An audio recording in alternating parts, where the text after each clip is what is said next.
Well, we've been Zooming with Redlands and later with San Diego, and they all give their hello to all of you. I think the first message that Alex gave and what I have to tell you will fit in well. In fact, when I wrote that in my notes, he continued, and it fits, I think, even better, as I hope you will agree. Heartfelt. Mine, unfortunately, is going to appear, though not meant to be, a little on the clinical side, because we're going to be going over Daniel chapter 11. And yes, Frank, we've had a good long friendship, but I don't remember it going back to 1888. But maybe you're right. I don't know. So let's begin, because it is a pleasure to be with you. I always welcome the opportunity to speak before God's people. And we're in the last few chapters of a very long road through Daniel. 10 down, 2 to go. I double counted, and it's 2 to go. Chapter 11 and 12. I checked my math, and this time it's accurate. But we now enter a continuation of the longest series of prophetic events in the entire Bible. The Babylonian Kingdom, as a recap, has captured Jerusalem. Daniel has been taken captive back to Babylon. Jerusalem, in the process, has been leveled. Daniel has endured. He's flourished his captivity under these pagan systems. He has seen God's hand save him over and over and over again. And that's so very important to this book. But now he's possibly in his 80s, possibly in his early 90s. By the math, it really makes us think he's of that age. There has been a decree to rebuild Jerusalem, and the captives are returning to Jerusalem. But Daniel will not return. He is not listed in any of the tribe lists or people lists. The reasons are not clear, whether it was age, health, or another. So we read Daniel for a number of reasons. Number one is his faith under absolutely catastrophically disastrous conditions. Although we say we are sometimes in a Babylonian environment or culture, it does not even compare in the slightest with what Daniel had to endure. He is the exemplar of how to survive in that type of a nation. The other reason, as today, is we will see God's hand in exacting fulfillment in prophecy after prophecy after prophecy in the lessons we learned.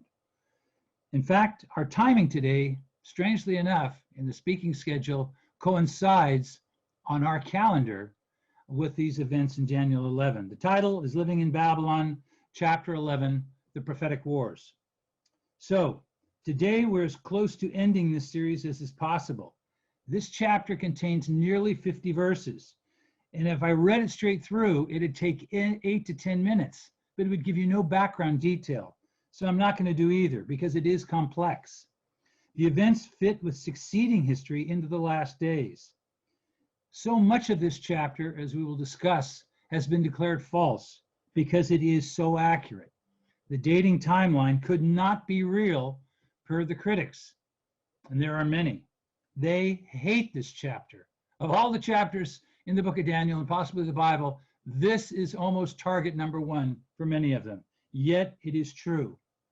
I will refer you to the UCG Bible commentary, especially as it relates to the Expositor's Bible commentary, but any good conservative in the last 15, 20 years commentary will give you the massive amount of detail of this chapter.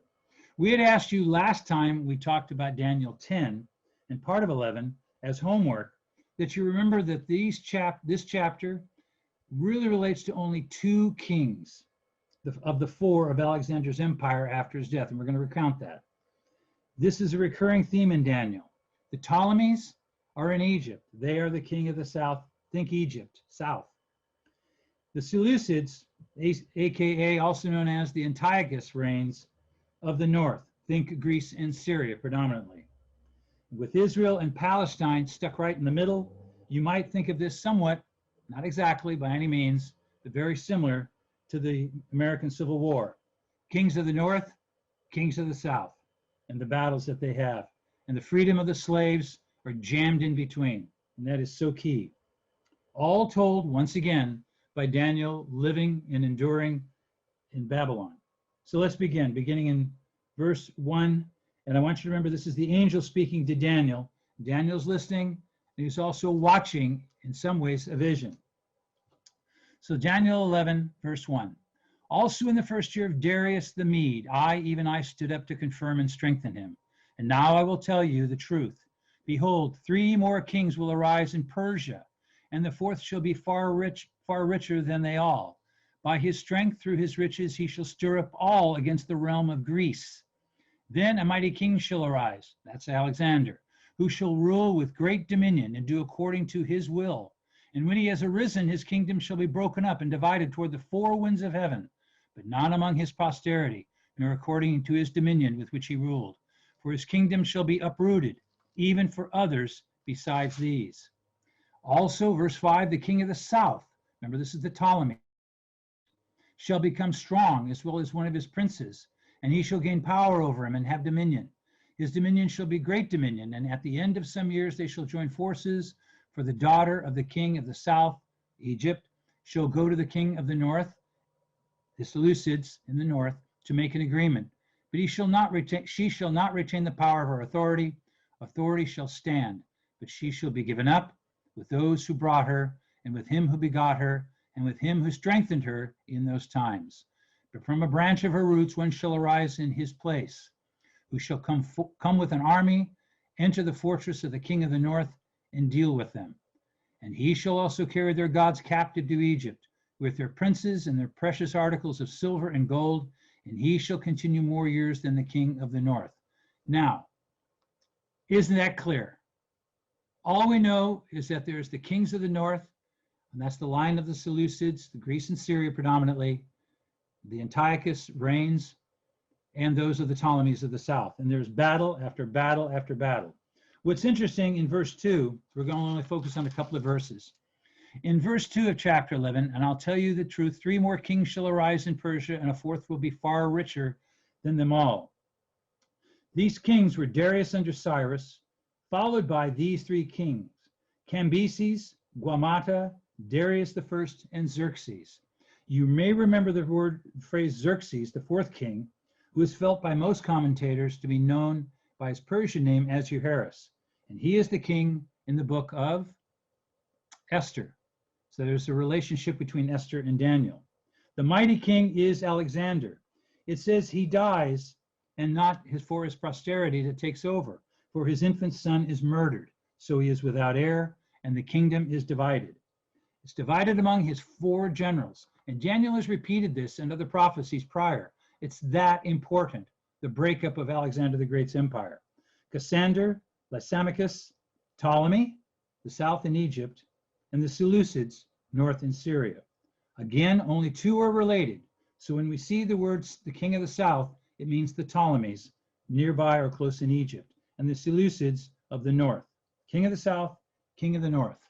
We'll pick up the story in verse 14. And again, I want to recommend to you that get a good commentary, go to the UCG commentary section or the Expositor's Bible, and it will give the unbelievable and miraculous detail of whose daughter. It's specified, it's Berenice, and the power that she had. But let's pick it up because it is a little on the exciting side, but we will be here all day if we go through every verse. Now in those times, verse 14, bear with me now, verse 14, now in those times shall rise up against the king of the south also violent men of your people. Remember who he's talking to? He's talking to Daniel. So your people has to do with Israel or the Jews. Your people shall exalt themselves in fulfillment of the vision, but they shall fail. So the king of the north shall come and build a siege mound and take a fortified city, and the forces of the south shall not withstand him. Even his choice troops shall have no strength to resist, but he who comes against him shall do according to his will, and no one shall stand against him. He shall stand in the glorious land with destruction in his power. This is very, very important, these verses. It recounts the battles between Antiochus, Seleucids of the north, and Ptolemies, the king of the south of Egypt. It spans approximately 125 years. Verse 15 says, the king of the north shall come and build a siege mound. That literally happened with Antiochus III, forerunner of the Antiochus IV that we know so well. Verse 16 talks about the glorious land. This is the battle of Panium in 198 BC, where Antiochus III won over Judea from Egypt yet again. And Egypt and the Ptolemies and the Seleucids in the north fought over Judea over and over, back and forth, just like a tennis match.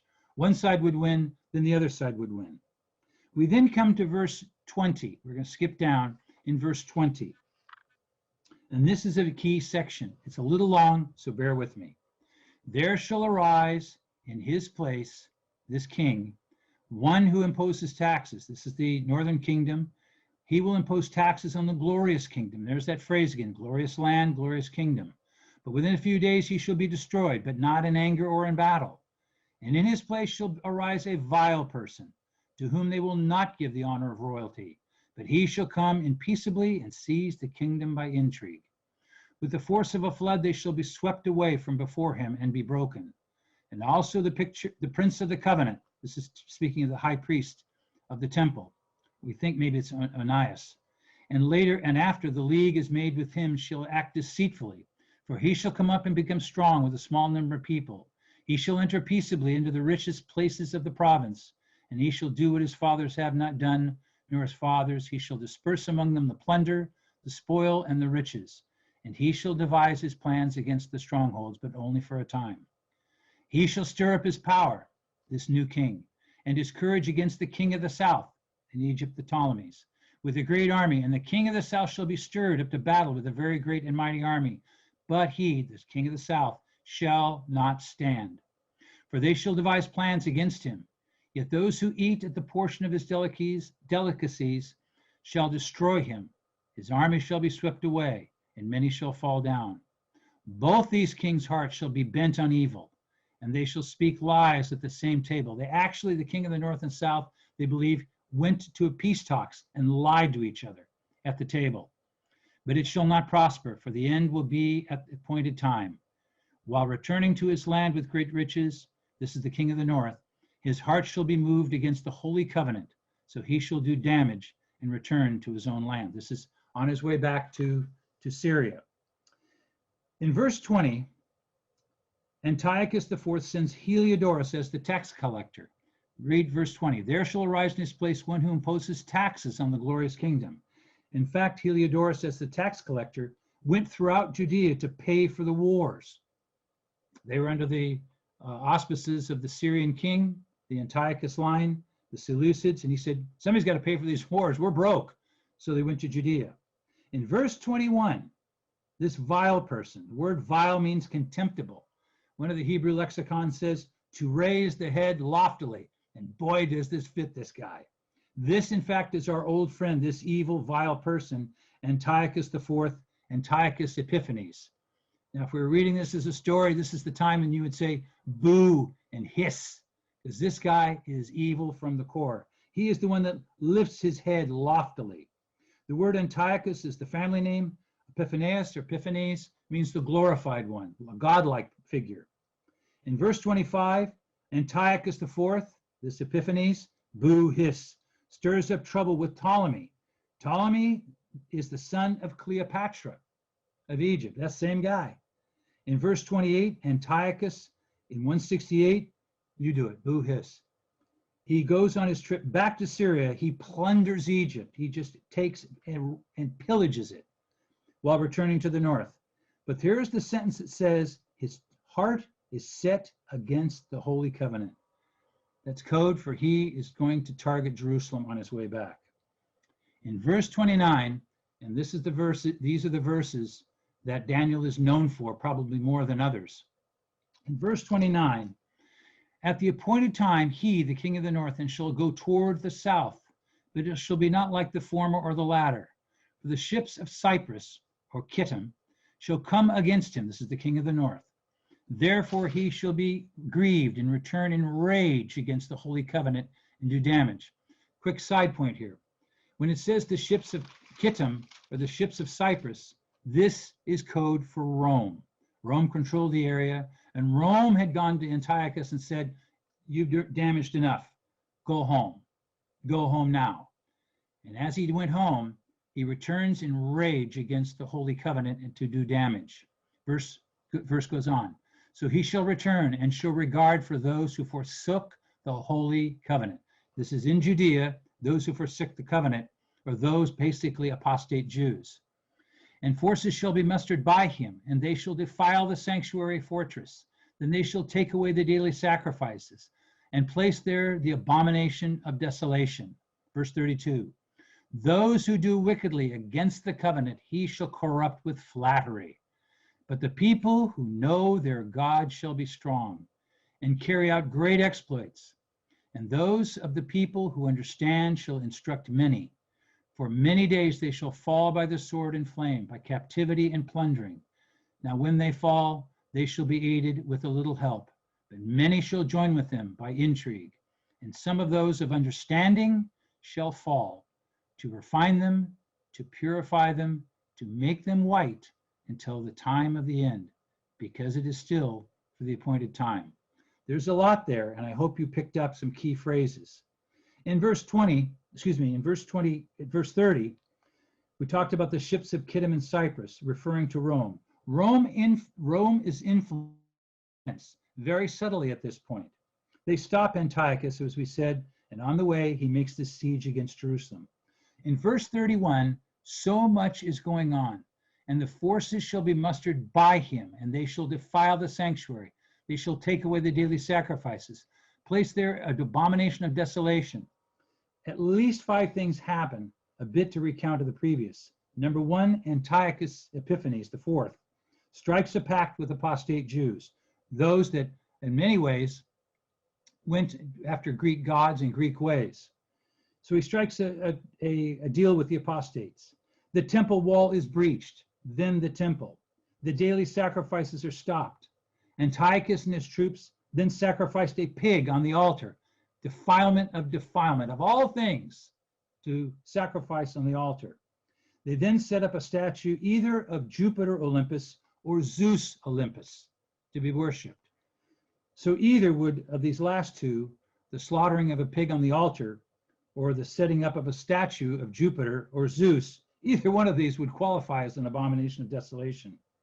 In verse 32, it talks about the people who know their God.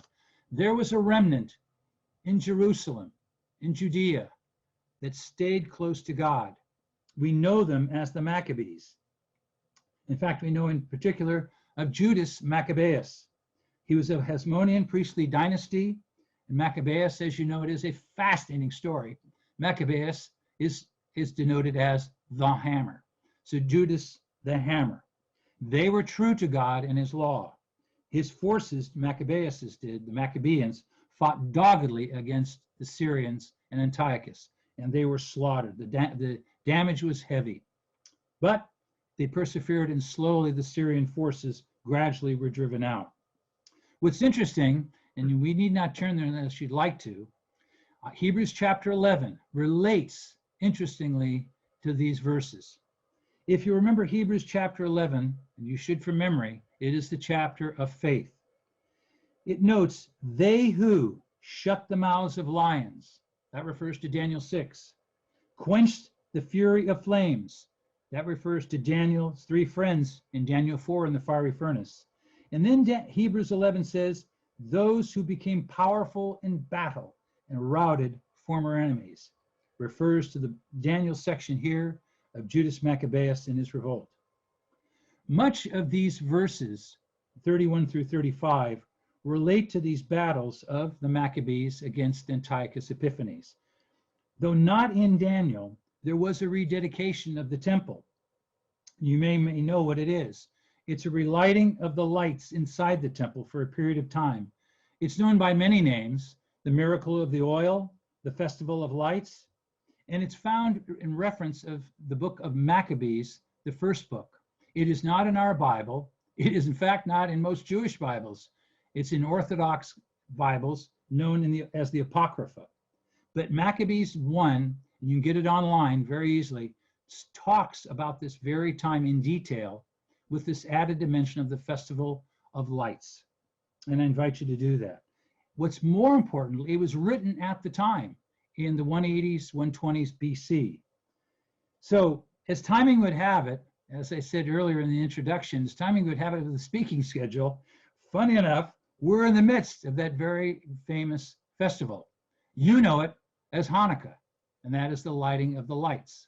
So when you see someone lighting the lights of their Hanukkah menorah, not a regular menorah, a Hanukkah menorah, it has 9 sticks, one for each of the 8 days plus 1 lighting stick. So As an aside, further aside, if you want a little bit more homework, if I haven't given you enough, you can look up John chapter 10, verse 22. And you can see who writes about the Feast of Dedication, because that's exactly what Hanukkah means. It's the Feast of Dedication. So now we come to a very interesting juncture, very interesting in the book of Daniel chapter 11.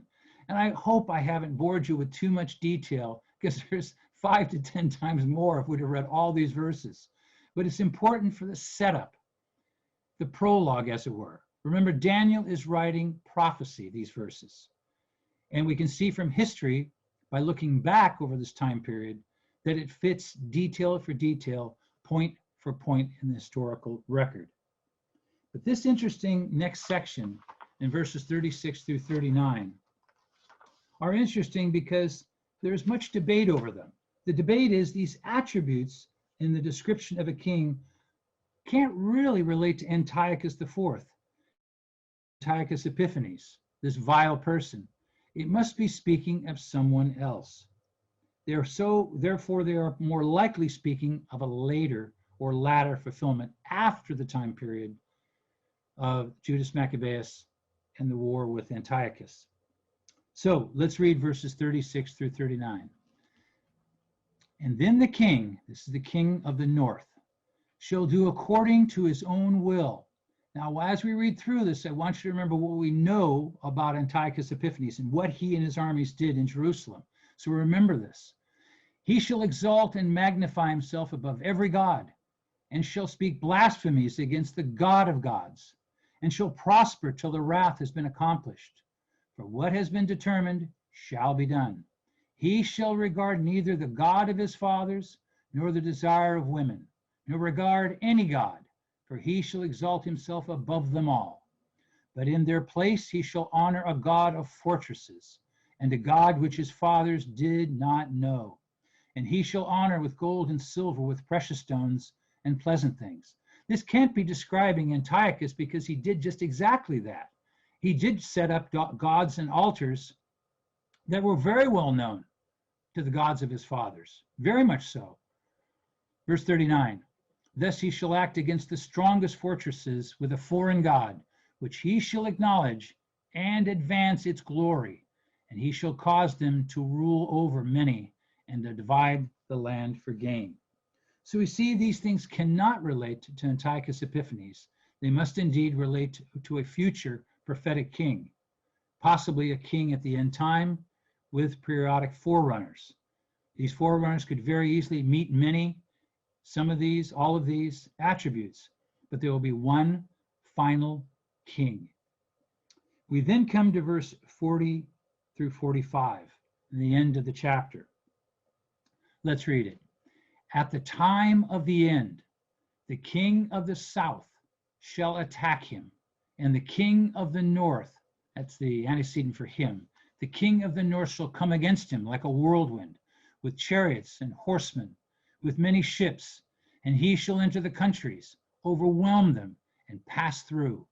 He shall also enter the glorious land, and many countries shall be overthrown, but these shall escape from his hands: Edom, Moab, and the prominent people of Ammon. He shall stretch out his hand against the countries, and the land of Egypt shall not escape. He shall have power over the treasures of gold and silver, and over all the precious things of Egypt. Also the Libyans and Ethiopians shall follow at his heels. But news from the east and from the north shall trouble him. Therefore he shall go out with great fury to destroy and annihilate many. And he shall plant the tents of his palace between the seas and the glorious holy mountain. Yet he shall come to his end, and no one will help him. There's a lot there. So this talks about, as we've understood it for years, to be the very final culmination of the end time, the time of the very end. Verse 45 says the glorious holy mountain. Most commentators think that this is possibly Mount Moriah, the temple. This always seems to be the center. And you can see the verses that we've read through chapter 11, the kings of the north and the kings of the south, they sandwich in the center. Judea, Jerusalem, the temple always seem to be the pivot point.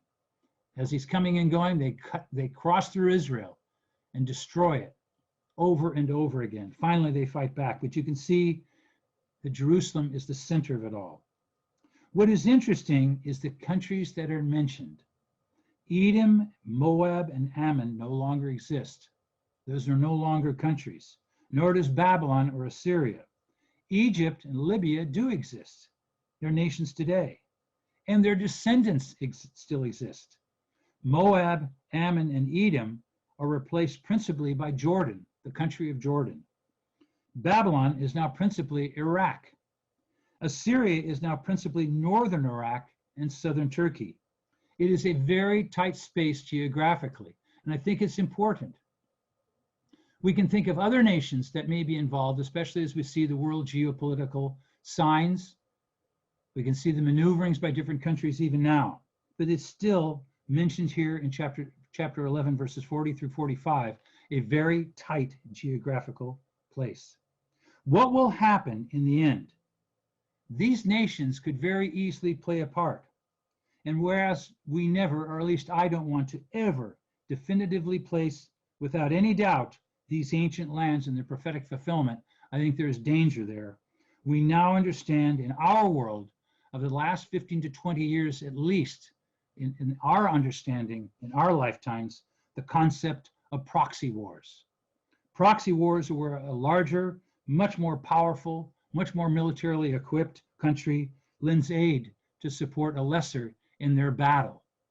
We saw that many, many times between the United States and Russia, where we sent troops and Russia sent troops, and those are considered proxy wars. China has an interesting, relatively new concept. It's called, and I got this pronunciation, Yidayi Yilu, which means one belt, one road. You may have heard of it. This is where they give infrastructure to a lesser developing country or a moderately developing country. They literally go in and set up rails, roads, and internet infrastructure. It is now in 70 countries around the world. The Chinese premier said in 2013, quote, "One Belt, One Road is a bid to enhance regional connectivity and embrace a brighter future." Yeah, right. They're doing it out of their nobleness. Russia lends arms and troop support to many different countries all over the world, both covertly and overtly. And so does the United States. So indeed, we could have, with little doubt, very easily proxy wars at the end time. And as much as the geopolitical changes that we see now do change, there's no way to know what could happen in 5, 10, 50 years. This chapter, chapter 11, is the longest continual prophecy of the entire Bible. And 80 to 90%, it's rough math, 80 to 90% of it is fulfilled in minute detail. And again, I want to encourage you to go to a good commentary and read about this. It is unbelievably fascinating how detailed Daniel 11 is fulfilled. It is so accurate that, as we said, the critics feel it was written by anybody but Daniel. In fact, they believe that if Daniel wasn't the writer, of all the people on the earth, it wasn't Daniel. It was written during the times of the Maccabean period or long afterwards, because it is so detailed. It's so exact in fulfillment. It's called, there's a Latin term for it, those of you that took history will have heard it, vaticinum ex eventu, which means a prophecy delivered after the event. In other words, it is pointless. Let me give you an example. As in the first message, talked about this plague we're under. If someone knocked on your door today and said, you open the door and they said, there's going to be a worldwide plague. The name of it's going to be COVID-19. You've been warned. They did it today. Don't you think that'd be a little late? It's already happened. We would hardly call that a prophecy, but yet that is exactly what they ascribe the book of Daniel to, especially 11. It's after the fact. But there's a logical problem here. Gleason Archer, in his commentary, says this, and I'm going to read this slowly because it's very well said. Other commentators say something similar, but I thought this was best said. Quote, if the author of Daniel did not wait till the fulfillment of Daniel 11, verses 40 through 45, if they did not wait till the fulfillment of 11:40 through 45 before composing these verses as predictions, there is no valid reason for insisting that this author devised the other predictions fulfilled in the 4th, 3rd, and 2nd centuries only after they had actually been fulfilled. He's saying if this author of Daniel, that these critics say wrote Daniel, wasn't Daniel, it was the author of Daniel during the time of the Maccabees. If he didn't wait for the fulfillment of verses 40 through 45, but waited for the others to be fulfilled, that doesn't make any sense. They would have waited till it was all fulfilled, the whole chapter, and then written it so that it would accord with prophecy, all prophecies. So the details of chapter 11, verses 1 through 39 are detailed. Through 36 are detailed. Through the rest of the chapter, they're not fulfilled in any detail. Why would he do that? That evades credulity. So there is still left in this the 20% left to fulfill. When will there be partial forerunners? We don't know. But there will be a final, ultimate conclusion. Final, ultimate conclusion. The big question is always, has always been, and will always be, even now, is when will be the end? I have an answer for you. I think this is pretty accurate. We don't know. We don't know. And maybe we're not supposed to. To many, the year 2020 would be the 45th anniversary of the ushering into the kingdom of God. I'll let you do the math on the beginning date. It didn't happen. It wasn't even close. I'll let that sink in. To others based on these verses, it was 1986. One California prophet who said it was first 1986, then said it was September 1st, 1994. No, check that. He then changed it to September 29th. Nope, that wasn't going to work. So on September 30th, he changed it to October 2nd. Wait. He then said it's May, then September of 2011. Do I need to explain to you that didn't happen at all? They were all wrong, all false. Every one of those dates was false. That prophet better hope that Deuteronomy 13 and 18 are not in effect as it relates to prophecies. But I want to read you something that is right after this section. I want you to remember that there are no chapter breaks, no verse breaks in Daniel in the original. Turn with me to the next verse, chapter 12, beginning verse 1. We'll cover all of chapter 12, Lord willing, next time I speak. But chapter 12 and verse 1. At that time, remember verse 40 said, at the time of the end. So chapter 12, verse 1, at that time, Michael will stand up, the great prince who stands watch over the sons of your people.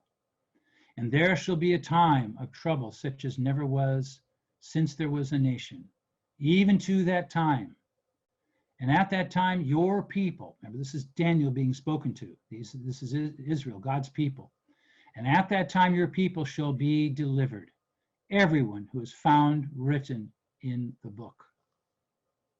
These are powerful, powerful words, and they're a part of this prophecy. It's therefore incumbent upon us, while we live in a type of Babylonian system and culture, to know and to understand. This was brought up in the first message, that the book of life, is so very important. Those who believe God and have accepted his son, Jesus Christ, are people of this book, written in this book. Those written in this book, as Psalm 139 also said, will escape. Chapter 11 shows us that God the Father and his son, Jesus Christ, are in utter, complete, almost mind-bogglingly detailed control. Detailed. When we were in San Diego, we had an interesting discussion about how much does God know in the universe. I'll tell you what many of us believe. It is indescribable. It is impossible for a finite human being to understand how two infinite beings control the world. They are not physical. They are above and beyond physical. They have no beginning. They have no end. And yet man thinks he knows the answers. There is no possible way for us to understand the control that God has over this world, the events in this world, and the people in it, especially the people in us. Jesus tells us he knows who are his. We know and understand who he is. So this is our hope. The book of names, the book of the Lamb, as it's talked about in the book of Revelation, Daniel says through all the prophecies, through all the wars, all the prophetic wars, all that have happened since time began till now and on into the future, God is in utter and complete control. This is our hope, to be in the book of life where our names are inscribed. Our goal is to faithfully live our lives confident of God's mercy. In fact, that part was in the opening prayer, that indeed we incorporate these concepts into our very lives, that we have confidence that indeed God loves us. He has not only chosen us, that we are also part. So as we faithfully live our lives confident, we're also to reflect as evidence of our good works, of this hope, evidence of this salvation, to live the words about the book in your lap, the book in front of you, the book on the app on your phone, the book on the app on your tablet, wherever it is, in whatever form. These words are the words that we live by, the book that we have in front of us. That amongst the wars, the rumors of wars, that we should have peace and understanding that of all that happens, we know our future, and our future is secured.